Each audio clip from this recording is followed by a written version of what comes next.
Good morning, all, So, and welcome to our special talk by Mr. Mukundan Ramkrishnan. I now request Professor Milind Atre to introduce the chief guest. Instead, actually, he said not to spend time in this thing, but let him get started immediately. But just as a formality, let me introduce Mr. R. Mukundan, the Managing Director and CEO of Tata Chemicals Limited. He joined Tata Administrative Services in 1990 after completing his MBA from FMS Delhi University.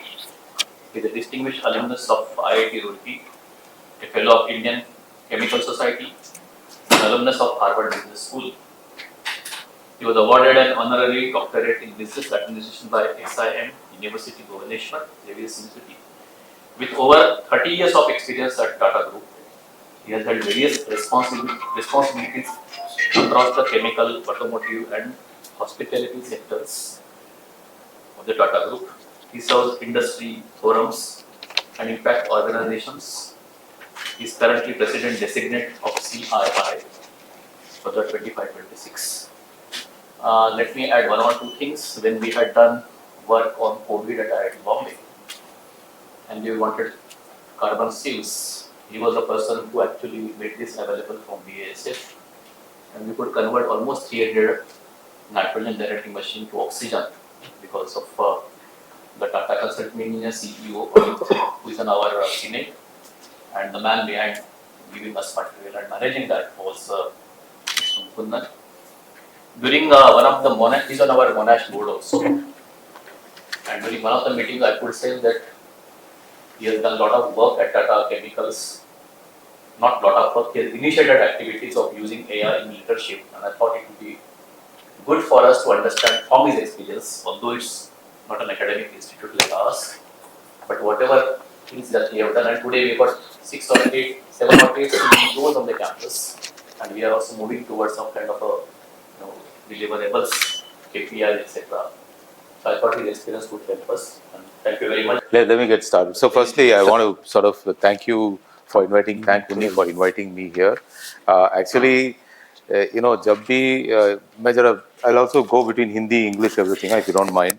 जब भी गुरु से phone call आते हैं तो हम खड़े हो जाते हैं कि वही आदत है हमारी कि you stand up when some guru calls. And when I was told I have to come and address a set of gurus here, I thought I'm not going to address and give any gyan to all of you. You don't need gyan. I think you already are well versed in whatever I'm going to talk. I'm going to just talk about what you've done. So at least that sort of helps you to understand the difficulty industry faces in this difficult journey called AI. And I first also want to thank Professor Atre for all the support he gave during COVID. Please give him a big round of applause. Those oxygen machines, actually, they were reversed, actually. The whole flow was reversed. It was a very unique solution, and my role was very small. I just made a phone call to BSF CEO, and they then, actually, then I realized how government works when it wants to work. 5 minutes later, after speaking to BSF CEO, I got a call from ambassador in Berlin, India's ambassador in Berlin, saying that we will move a military aircraft, that Meister, whatever, that big one, it is supposed to take off. Where it is supposed to land? I said, I'll figure out where it's supposed to land. You're not given time. And then I relayed the message. It was already in flight. And then it took almost 2 days because the factory where it was, it had to cross the border of France for weighing before it could be loaded on. So the material had to go over. So there were some custom issues. The paperwork always takes over. Finally, whatever you may want to cut through, it sort of holds you back. But finally, we did manage to do this. See, in terms of at least our journey, I want to say this, that the real issue came to us, I think, just around COVID time. One of us, somebody in the team mentioned, and I think Chandra was there in the meeting, and he said, I think it's a great starting point, let's do that. It didn't start with digital or AI. It started with a discussion on data, nothing else. Is our data organized? How good are we with our data? So that's how it started. I have some slides to tell you what we are doing, but I'll get to that. but this is a journey we've been on. So we then decided to just check our data as a company, where does it stand and what is the metric to measure it? See, as engineers, we are all trained to put a number. After we put a number, we can figure out how to get to a new number. That is how we work. I mean, our company is full of engineers and accountants. Nothing else drives us. You can give them some yarn about, mindset and all that. Mindset is very important. I'll come to that. But I think this.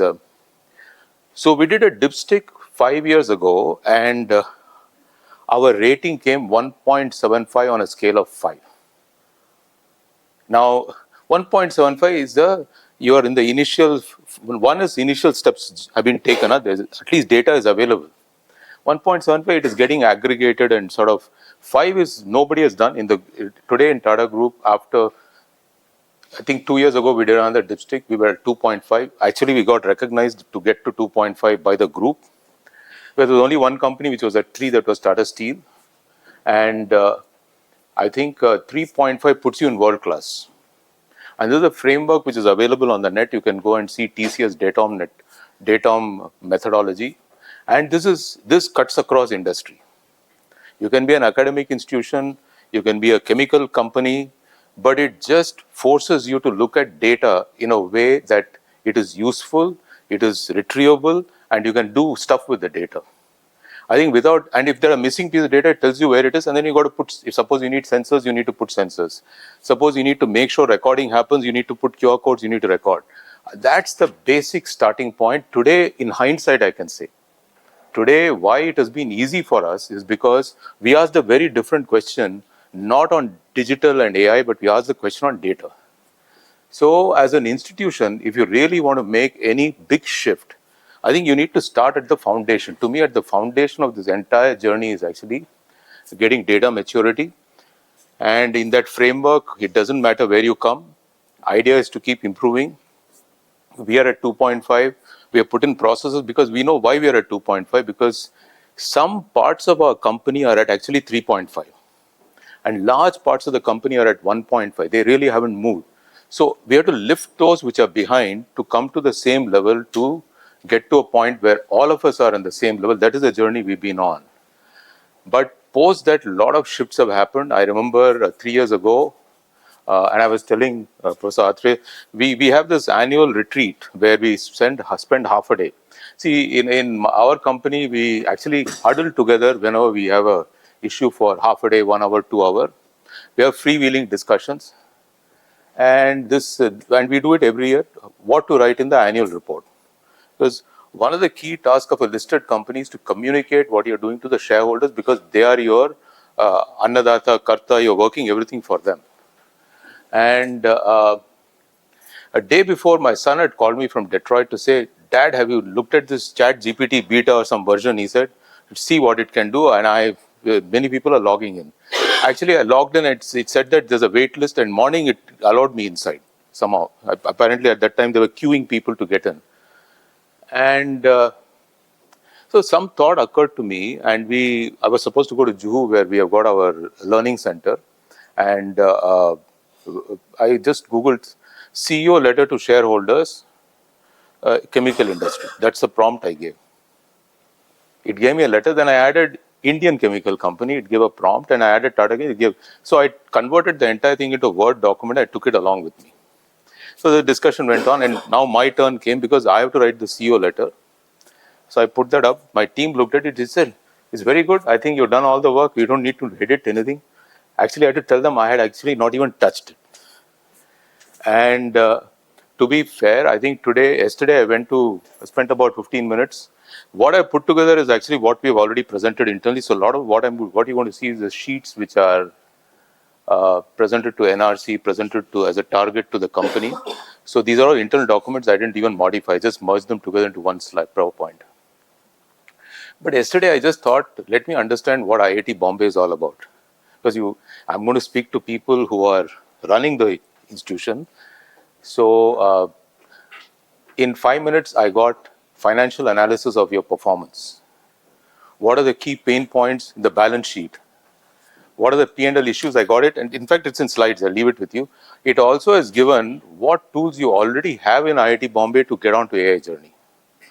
It also has given ideas on where these tools can be fitted as a recommendation.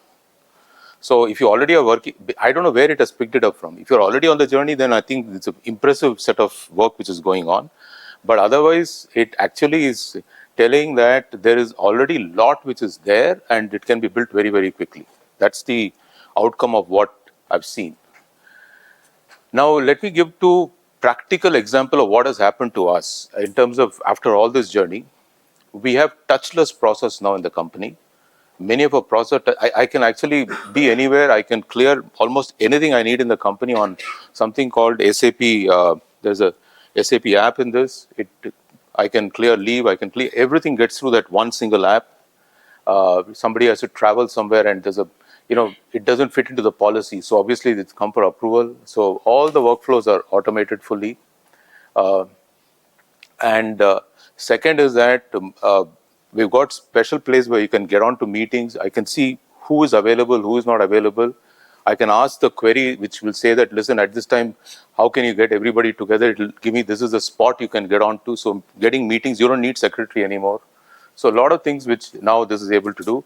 In fact, yesterday night, day before yesterday night, I was up till 2 because I was trying to power automate some systems. I was trying to learn how do you run Power Automate in Copilot. And I was telling my team that, listen, some engineer come and say how to do this. So the big fun is that if we all start trying to do this yourself for your little task, do little sprints of your own and don't delegate to anybody. Some you do yourself, some you get the team to do. It's a fantastic tool, great learning tool. Personally, I want to tell you, I'm still a student. I find being a student helps because you get a lot of discounts for everything. In fact, I bought a Samsung tab at about 30% discount.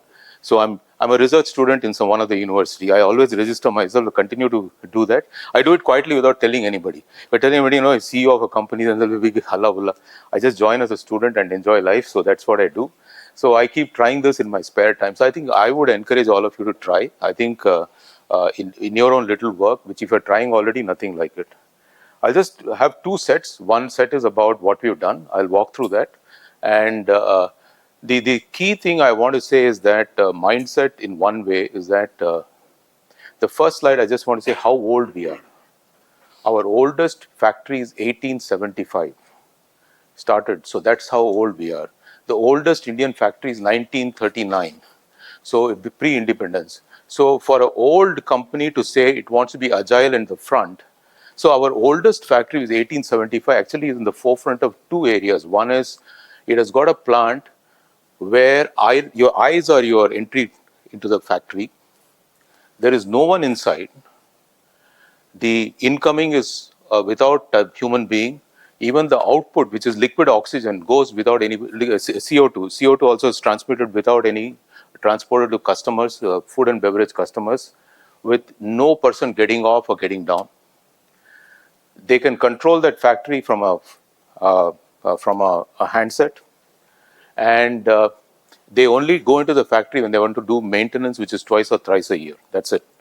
And it's a first unique carbon capture plant, funded 25% by UK government, 25% by the union, trade union. It's the first instance where trade union put its hand up and said, we want equity in this because it's the future. Normally unions are protesting outside. These guys, in fact, came and said, from India, we sent 25% money and the company put 20. So it was funded four-way, and it captures about 40,000 tons of carbon. And first time when I went, it was built. The engineer came to me and he said, I want to take you to future of chemical manufacturing. I said, what it is? He said, I want to blindfold you. I said, why? Because then you cannot enter. That will be the first point of surprise you will have.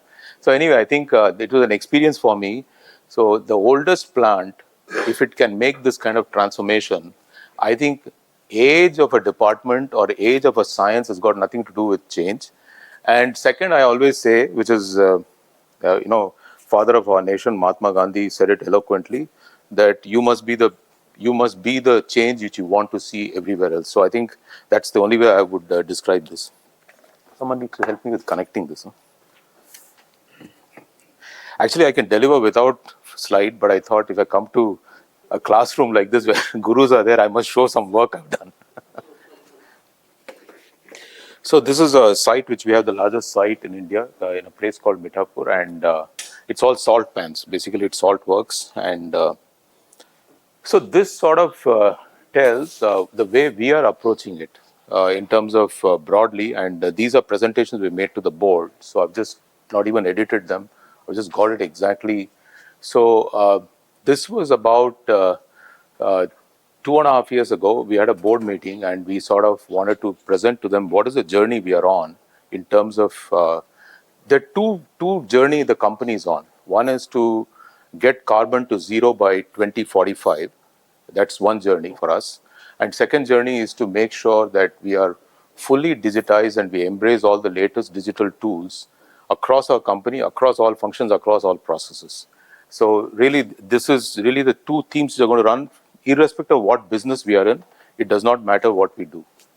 So this became the starting point, actually, the making data more accessible to support business. I think this is where we started. Then we have actually gone to this space about standardizing, and then we are running this. This is more run like a sprint. We are not running a mega company wide. This is a marathon. We're going to the marathons were run on the first two. This one is more like everybody has an idea. They go and test the idea. They implement the project and they get on with it. And we've had many successes. We have actually 79 projects which have been successful. Now we are saying that everybody is so enthused. Now we'll get everybody together. But prior to this, there's one more item which will come later on. We actually trained 100 digital data champions in the company. We put them through classroom. We said 3 years ago that we need to make this a movement.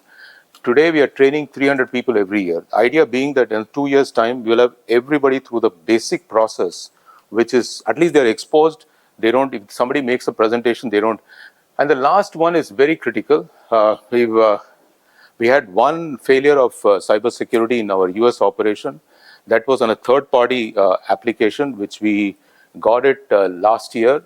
Now we've actually put 100% control, zero failure. But it's shocking the way things are happening. JLR's number, we don't even know what happened to JLR. We'll get a briefing maybe another week's time, exactly what happened, so that we can get on top of that. So this is something which institutions like yours must be very, very careful because of the IP you have. So this is really the guts of the process, right? We are a customer-facing organization. We transform one molecule into another molecule. That's all we do. We don't do anything great. And those molecules then get delivered. We buy some molecules for somebody and ship it to somebody else.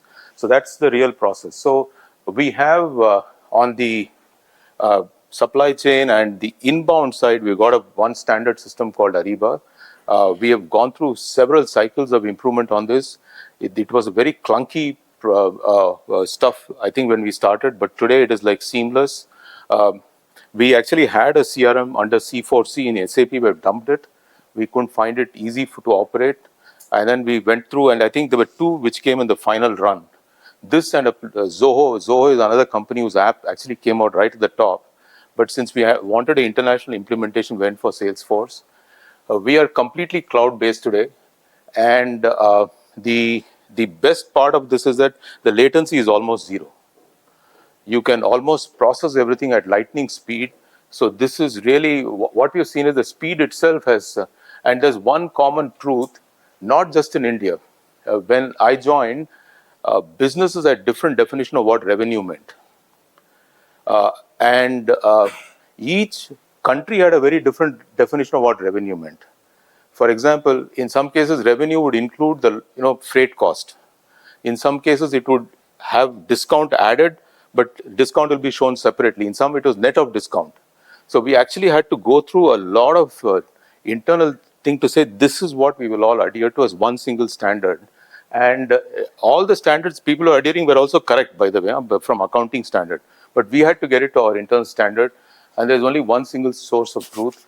And we have been looking at re-engineering all our process, and I'll come to this.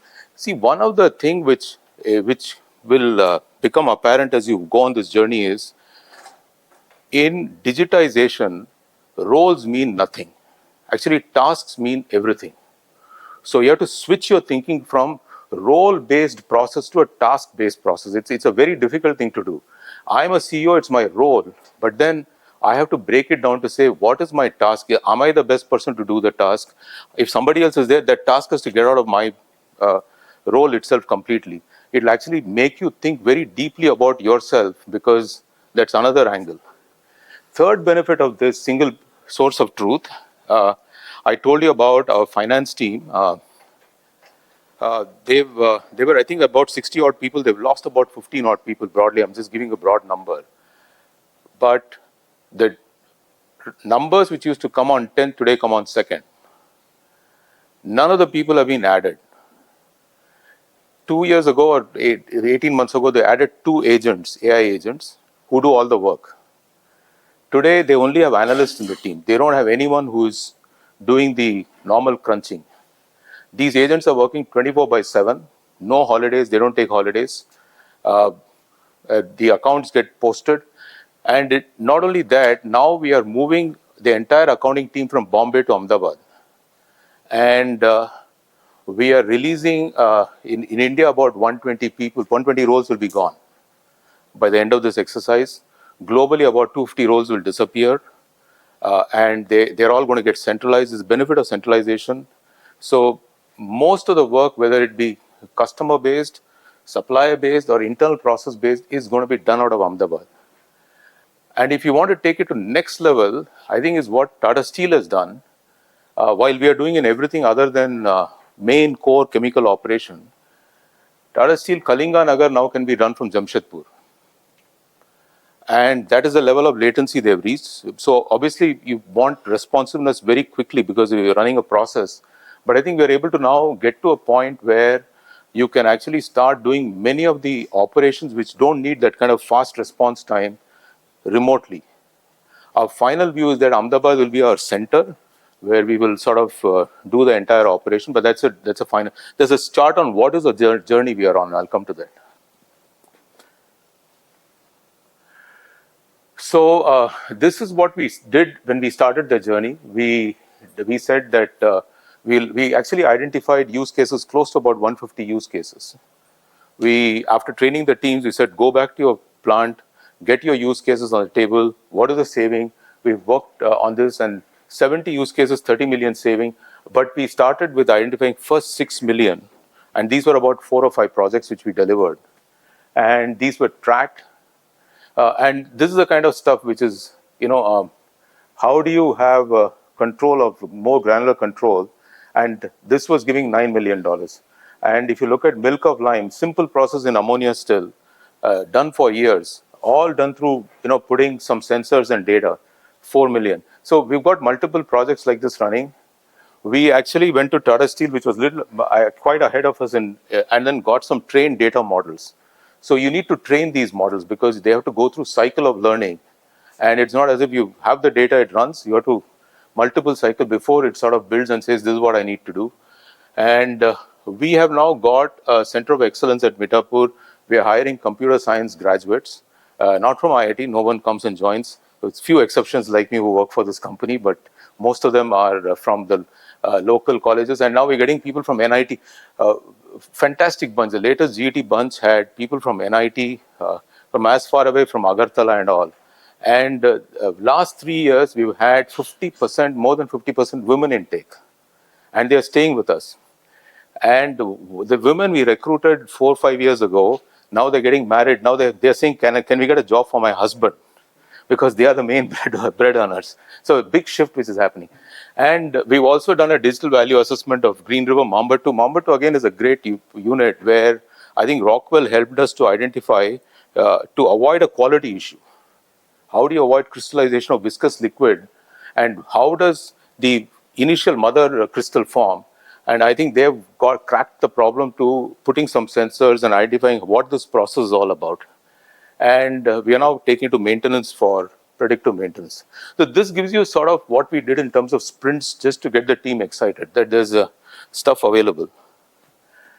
And this is the way we look at it. We have built infrastructure, which is basically SAP, Oracle. So Oracle is mainly our HR resources. Super Procure is a program for our purchase. LIMS is our lab. Our entire lab, R&D labs are all connected through LIMS. And the cloud is actually Azure Cloud.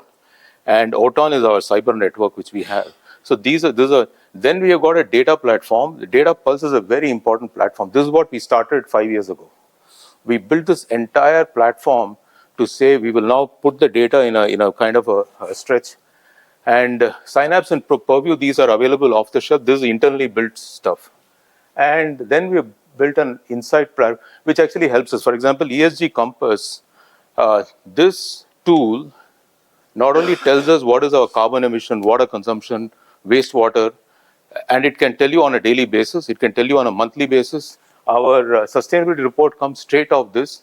It also will tell us who is best in class in India amongst the listed companies, because it sort of trawls all the reports and puts out what is the best number it gets, and also internationally. So we are able to compare with what is publicly available. We can't compare with what is not available. So, and this is running worldwide. So we got a commercial head who believes only in Sanskrit. So he's also an engineer, but he thinks Sanskrit is the root of all structured thinking. So this Sarathi is our integrated logistic management across the globe. It is so we run our own rail network in Kenya. About 30% of the journey we do in our own rail system because it's privately owned. In Durban, we own a port terminal, and in India and US, it's all outsourced because the Union Pacific does our rail in US and Indian Railways here.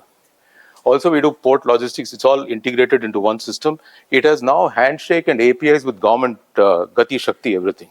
It just shakes hands with other APIs. So. And Saksham is actually an intuitive tool. This has been built by TCS. I've been telling them build one more for the sales side. It actually predicts the price for future and tells you whether you should lock your forward or you don't lock your forward. At least sort of tells us what is the right. You can override it, but it sort of is a very cognitive program because it's taking the unique thing about this tool is it takes inputs from LinkedIn, from Facebook, from social media. So if there is something, let's say the Qatar is bombed suddenly, immediately it'll say, no, cover your fuel purchases immediately because it'll send because many of the things are geopolitical. They're not related to patterns. So it's able to sort of think through that piece. So these are examples of what we are building. But by no means we are anywhere, by the way. When you hear the examples, you go to China and see where those countries.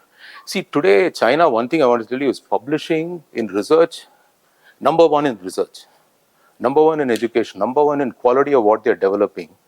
I am going now to see the humanoids because my team has returned last month. Next month, I am visiting.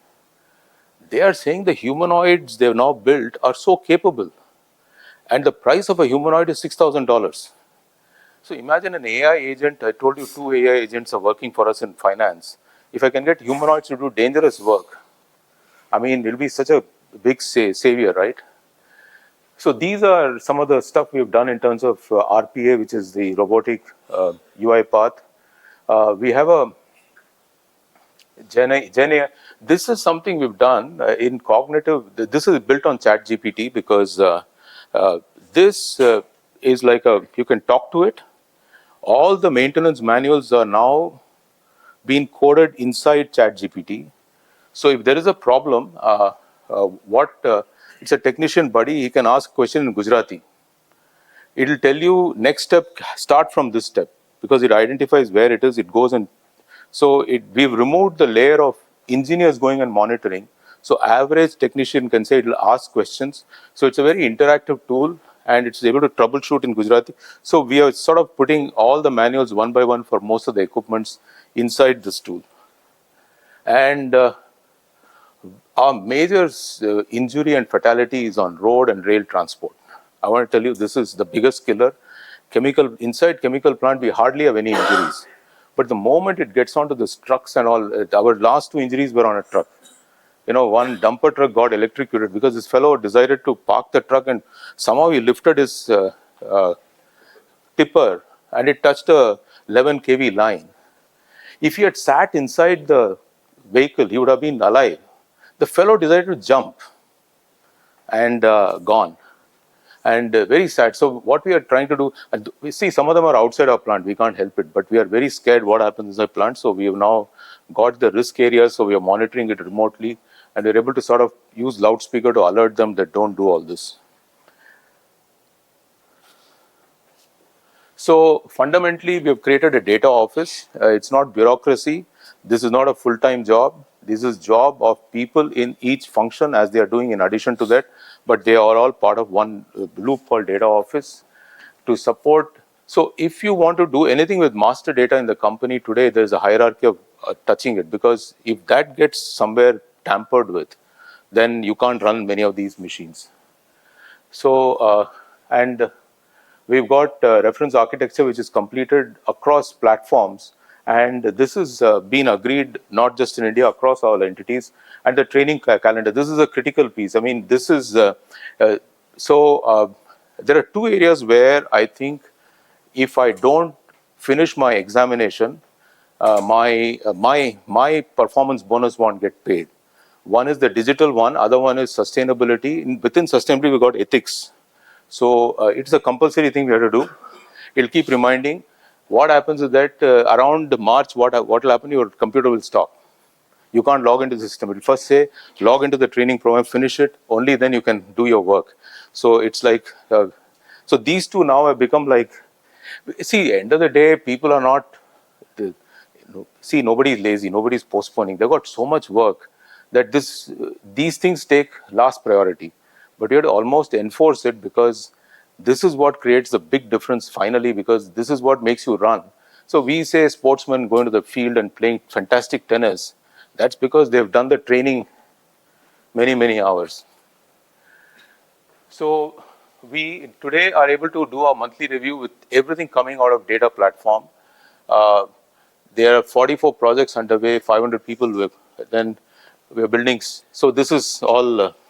So we did get it, but I want to tell you 2.51. You see this 1.66 it was. We were all thrilled it was 2.51. As a score, you think it's very low, but actually it's pretty tough to get. So this is what has happened in the last 2 years.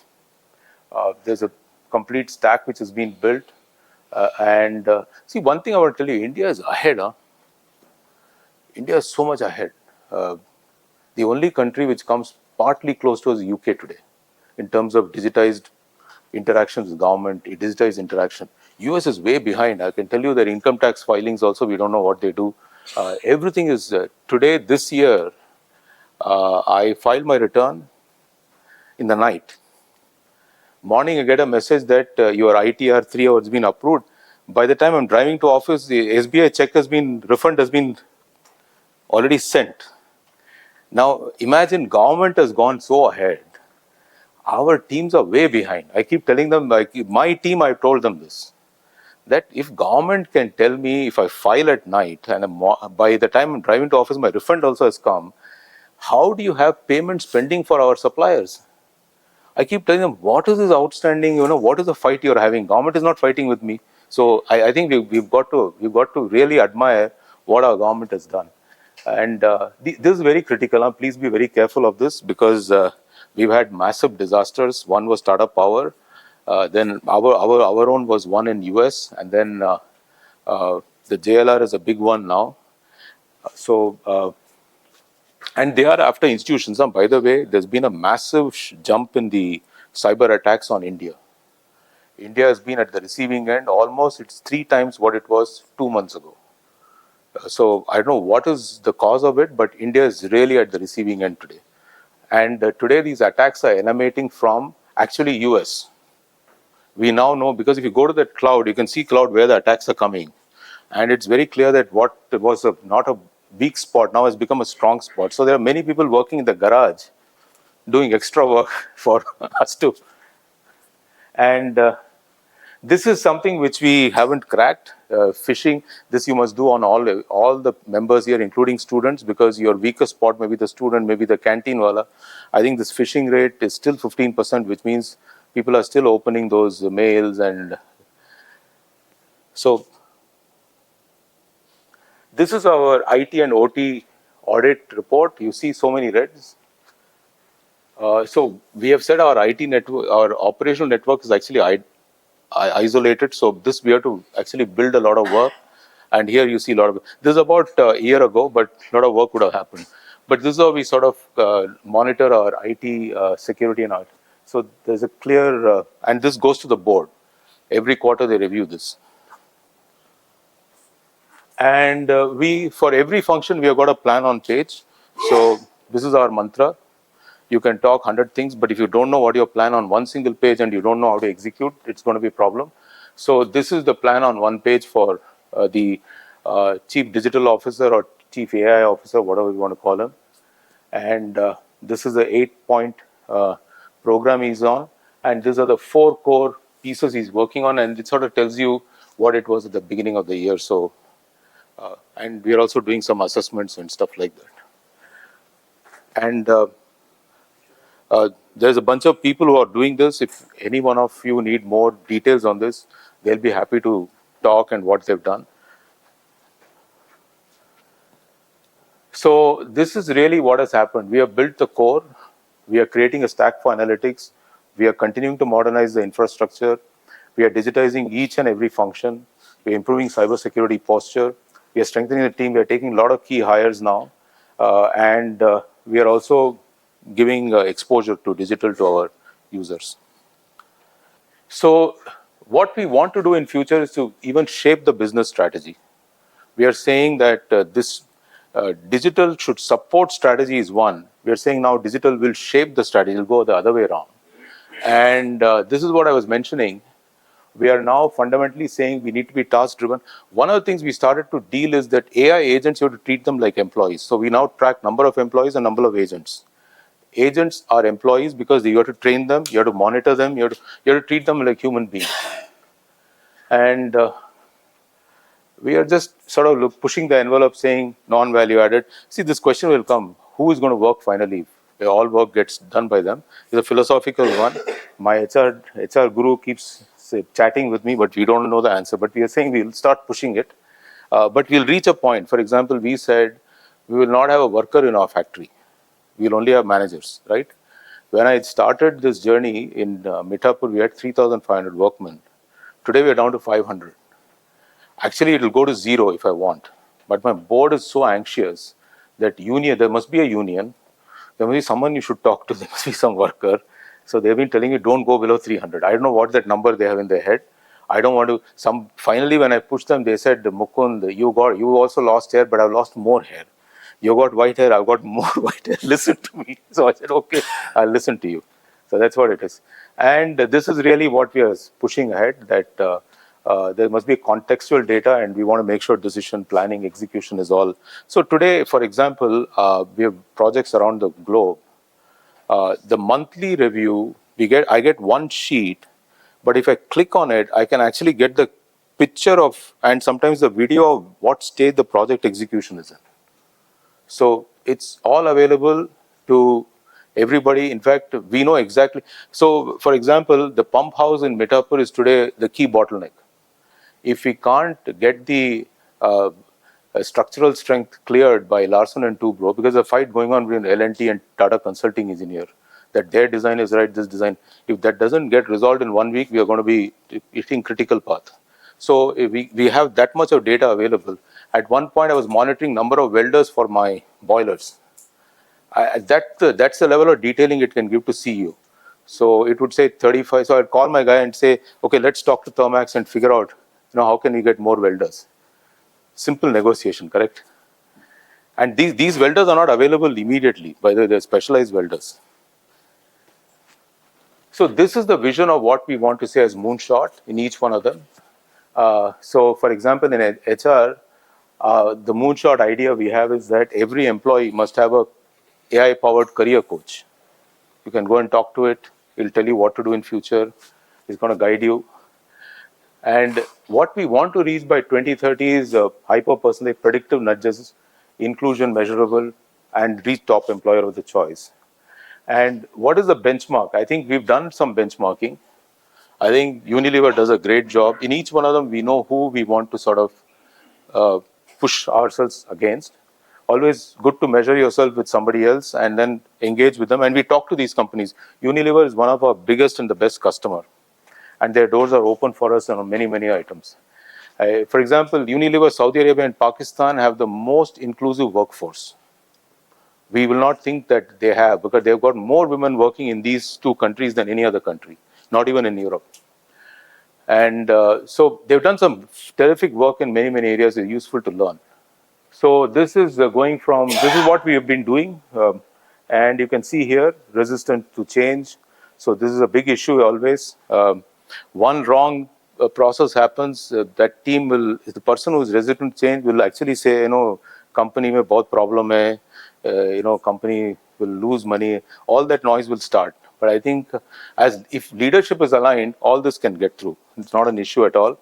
And this is a problem when you get too many of this, what I call sprints running.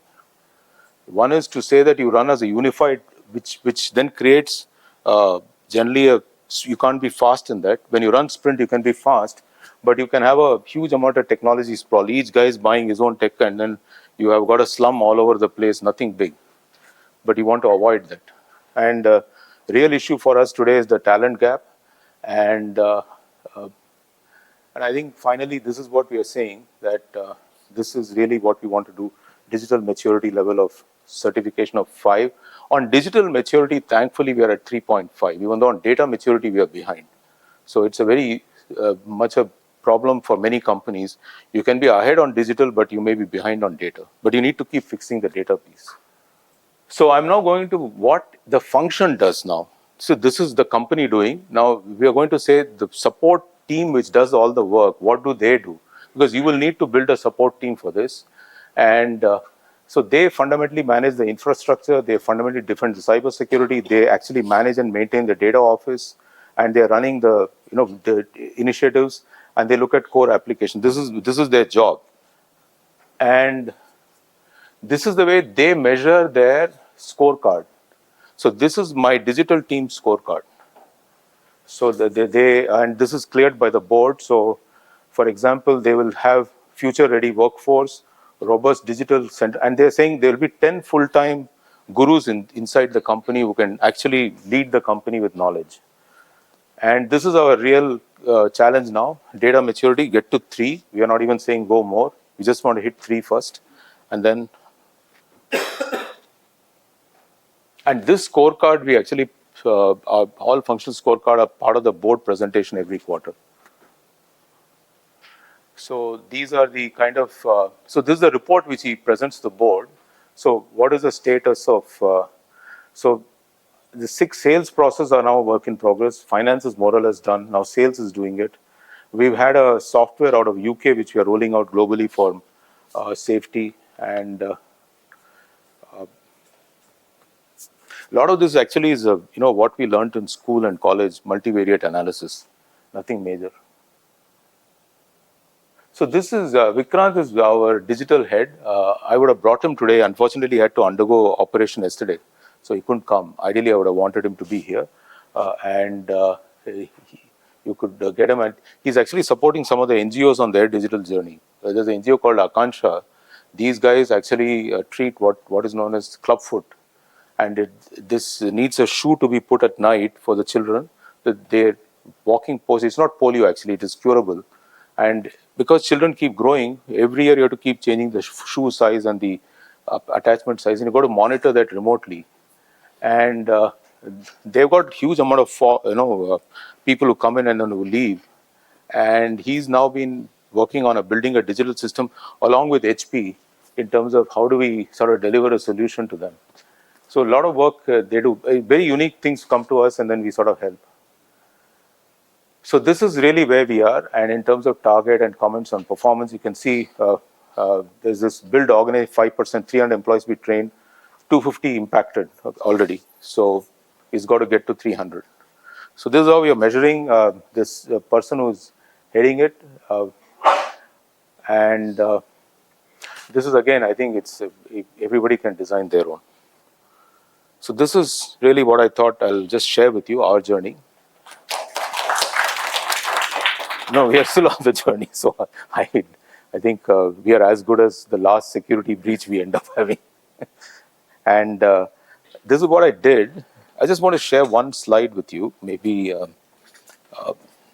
this is 15 minutes of work. I don't know whether it's whether any of this makes sense to anyone, but of course, I spent another 20-30 minutes putting it into slide because the data comes out as a document. So this is overview one for me to understand what IIT Bombay is all about at a glance, right? This is what. So you got Claude, you got ChatGPT, you got Grok, and you got Gemini 2.5. And I want to tell you the best performing tool I got. I finally, amongst all of them, is Grok actually. Grok is so good. The reason Grok is good is that it actually references where each data has come. So whereas I don't get that reference in Gemini, so I don't know what is the truth, right? But this one, so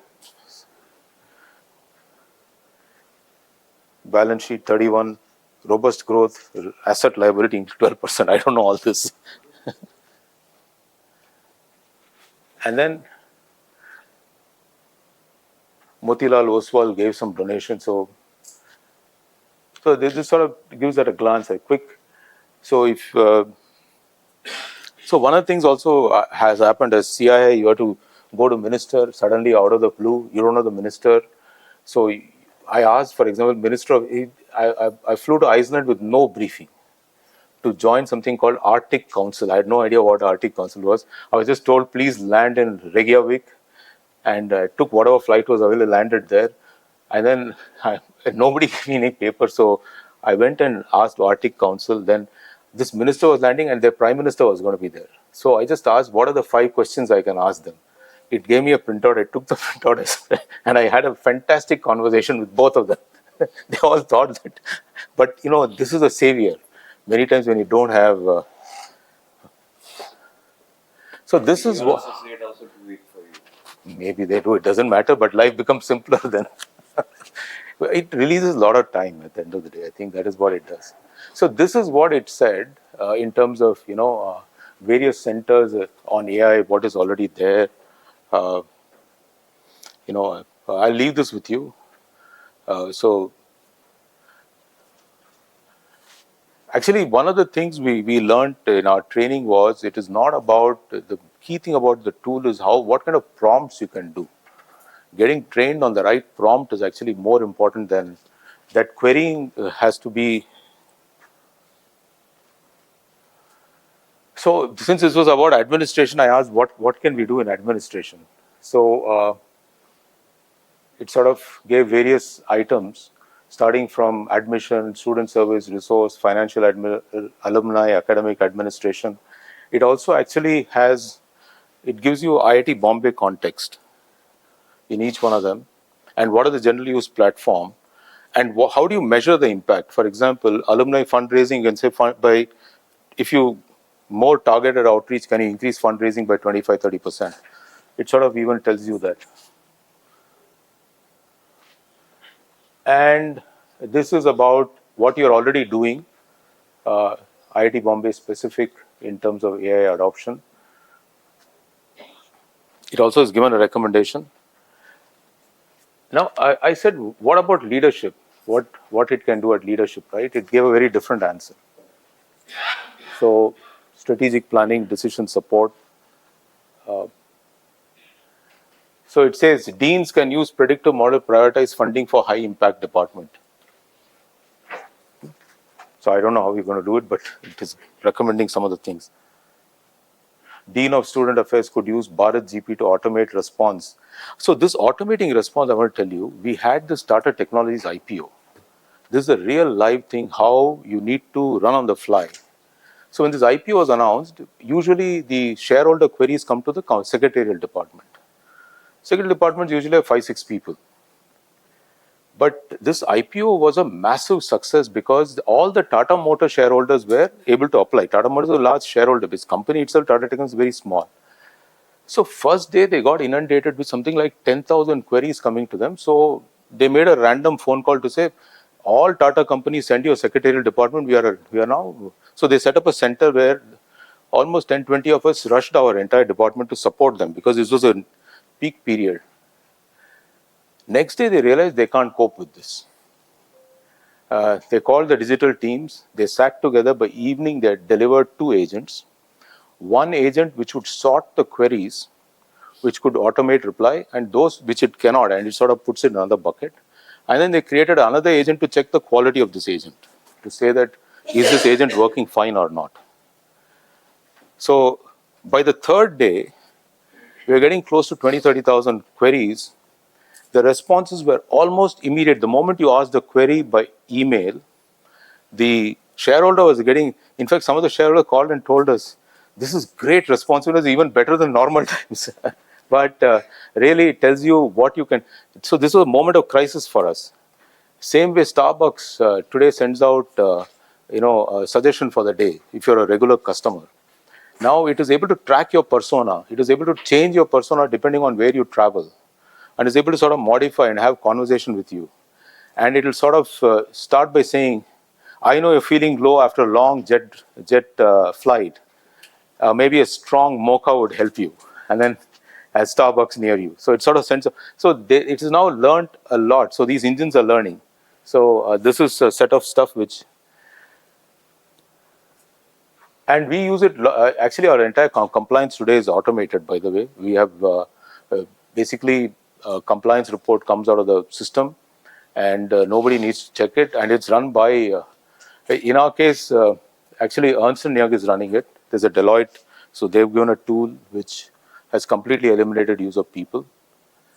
But this is what Grok, Elon Musk is telling us. So you can take it from whatever it means.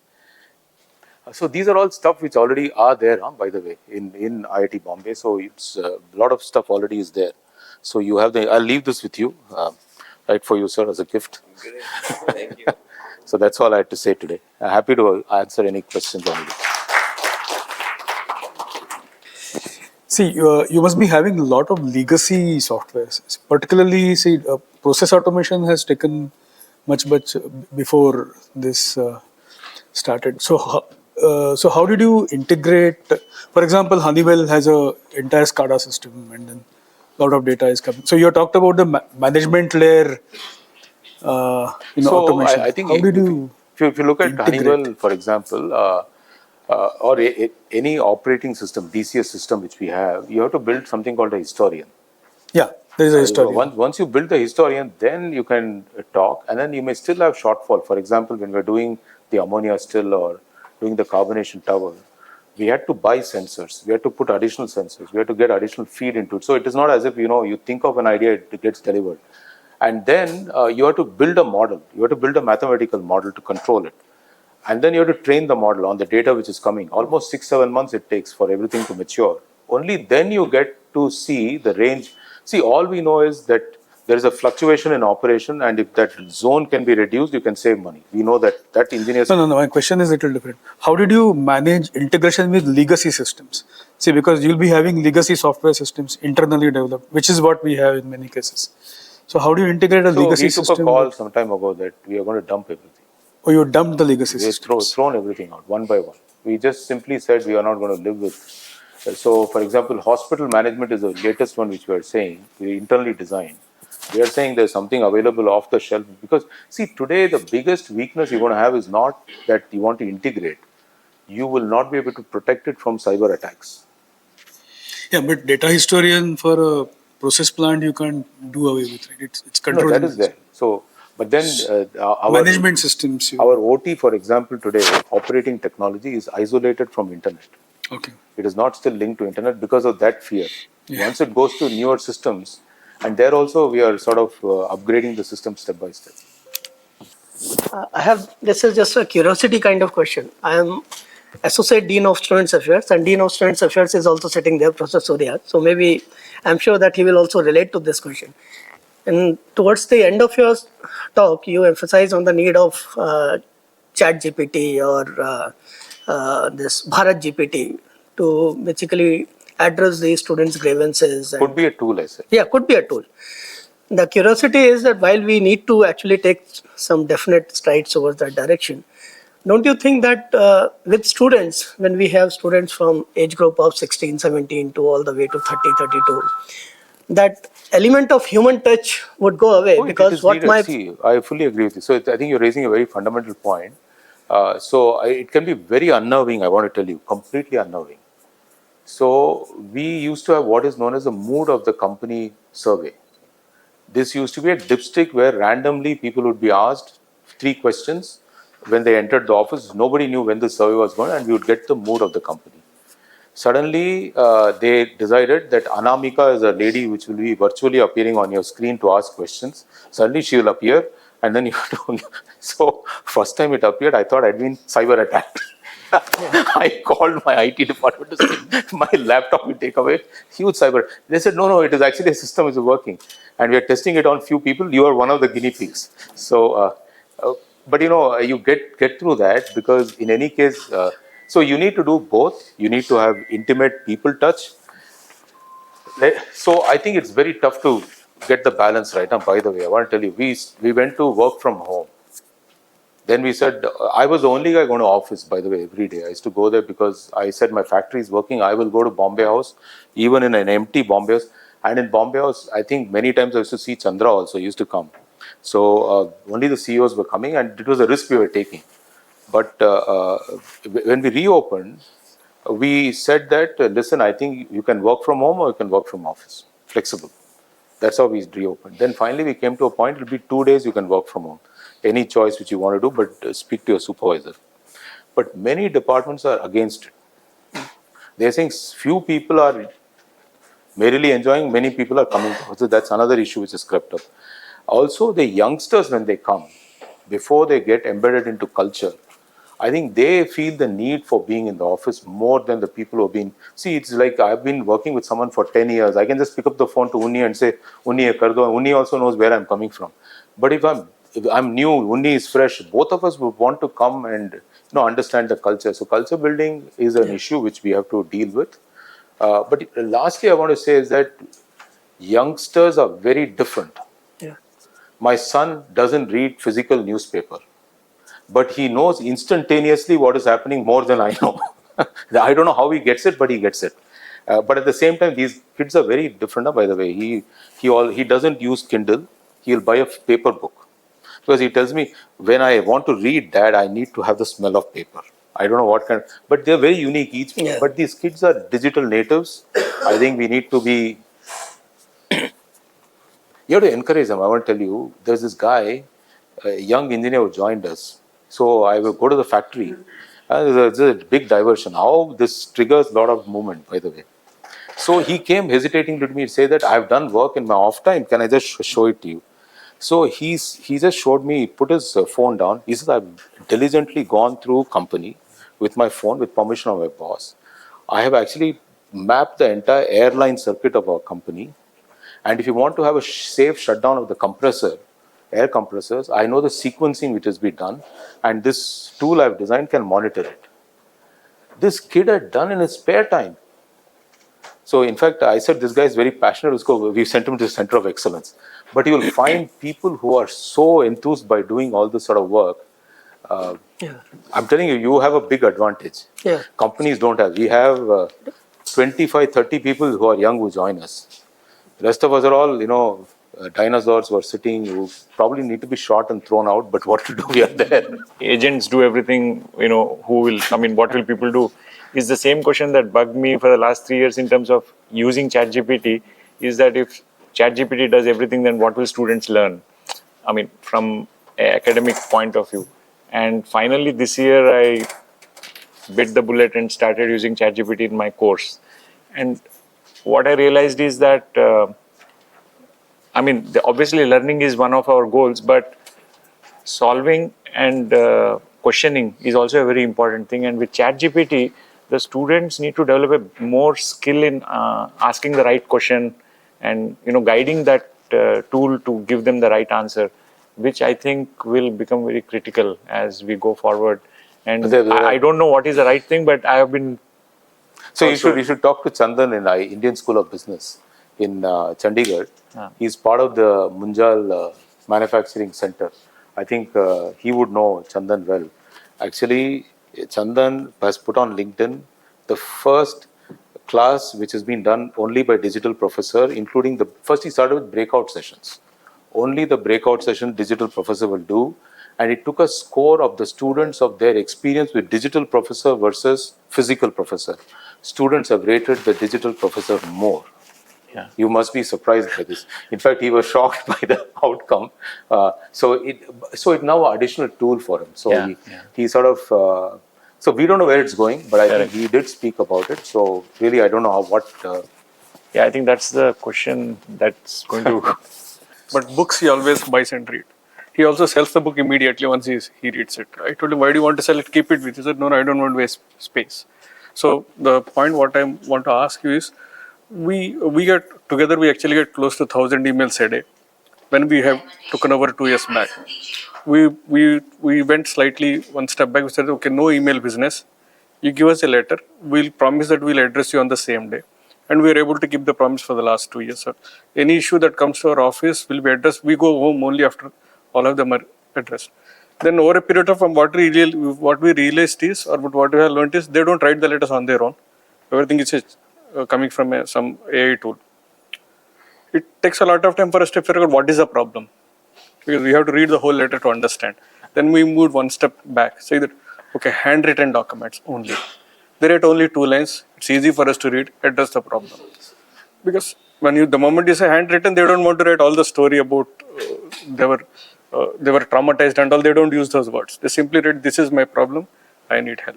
So some places actually going back is helping us a lot. I'm not saying that's the right way, but right now it's working for us. You can do one better. In fact, you can say that just pick up the phone, put that microphone on, speak your problem, and then just send it to us. That's it. Yeah, so you can also listen to the. So in our system, what happens is, this hard copy goes to another office. And that guy will see only the hard copy. So that's the reason we're sticking. I thought we'll just ask your comments. Sorry, go ahead. And you spoke about getting into training of employees. So were there any competency frameworks that you actually identified on which you have been training people? We can share that with you. We can share that with you. And I think also it's not just about training them in the techniques and tools. Yeah. You also have to do that with team building, because the entire team has to move together. Even, let's say, carbonating tower, there's 7 people working there. The entire 7 have to move together in the same. So I think we also do that. So those are available with us. Between functional AI agents, let's say marketing AI agent versus, let's say, office AI agent. We will get there. I don't know. Sorry? I'm not. Nobody's asked me this question. I don't know. Okay. So hopefully somebody does. But I will tell you what happened. About 10 years ago, Professor Shrikant Dattar came to my office. I'll finish with this. He came to my office, and he was meeting all the alumni from Harvard. He has now become the dean or director of Harvard Business School now. But that time he was not. He was actually head of academics. So one of the questions we are trained to ask in business school from FMS days is that, who are you afraid of? Simple question we are supposed to ask, just to know where the other person is coming from. So when Shrikant Dattar came to my office, I had to talk about what should be the future of business education. Generally, he's actually written a book on what should be the future of business. So I asked him, who are you afraid of? So he says, now you're teaching me what I taught you. I said, no, I'm just asking you, sir. Aap bata dijiye.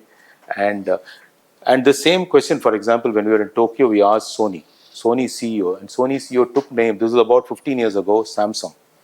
And today, you know where Samsung is. People know. He said University of Phoenix. I actually didn't even know this university. I then looked at it. It has no campus. It is giving PhD degrees. In fact, this is before all the AI digital revolution started 10 years ago, when it was all. And so he actually then created digital classrooms in Harvard ahead of the curve. So when COVID happened, Harvard pivoted to complete digital classroom overnight from houses. They actually were able to do it very, very quickly, very easily, because they were actually anticipating this change. So I really want to say, 3 years ago, Chandra stood on the podium and he made a statement. This is not IT, this is not data, this is not AI, this is something completely different. You guys are completely underestimating what is coming at you. I think none of us have any idea what we have to basically be open to everything possible. And he said, as a company, if you're not open to, and he made the statement again saying, even I want to learn and understand. And each one of you, if 50 odd CEOs were there, If each one of you don't lead your business, we're going to be sunk in the sand. I can tell you it is written. And he said the change which is coming is massive. You people have to not ignore this change. You have to embrace the change. And I think he was absolutely right. He didn't define what the issue was, but he said this is an issue which we need to. So also he added, don't go and fire your IT head immediately, because I said, it's not about IT. That's important. Thank you very much, sir, for the time. Discussion over tea. Thank you very much, sir. Thank you. Sir, आप भी आ जाओ. उन्हीं का. No, you are the reason I'm here. Yes. Yes. I also, mean that. Yes. Thank you.